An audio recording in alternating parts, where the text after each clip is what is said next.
വിശുദ്ധ. സരസ്വതിയുടെ സ്ഥാനമായ കഴുത്തിൽ 16 ഇതളുകളുള്ള താമരപ്പൂവിന്റെ ആകൃതിയിൽ നീല നിറത്തിൽ ത്രോട്ട് ചക്ര അഥവാ വിശുദ്ധ ചക്രം കാണുന്നു.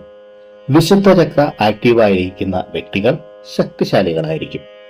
വിശുദ്ധ ചക്രം ആക്റ്റീവായിരുന്നാലുള്ള മേന്മകൾ എന്തൊക്കെയെന്ന് കൂടി നോക്കാം. മറ്റുള്ളവരെ കൊണ്ട് കാര്യങ്ങൾ സാധിച്ചെടുക്കാനുള്ള കഴിവ് വർദ്ധിക്കുന്നു. അതുപോലെ എല്ലാവരും ഇവർ പറയുന്ന കാര്യങ്ങൾ ശ്രദ്ധയോടെ കേൾക്കുകയും ഇവരെ വിശ്വസിക്കുകയും ചെയ്യും. നല്ല മധുര ശബ്ദത്തിന്റെ ഉടമകളായിരിക്കും ഇവർ. ഇവർ നല്ല പാട്ടുകാരോ നല്ല പ്രാസംഗികരോ ആയിരിക്കും. ഈ ഗുണങ്ങളൊക്കെ വിശുദ്ധ ചക്രം ആക്റ്റീവായിരുന്നാൽ ലഭിക്കുന്നു. മറ്റു ചില മേന്മകൾ എന്തൊക്കെയെന്ന് കൂടി പറയാം.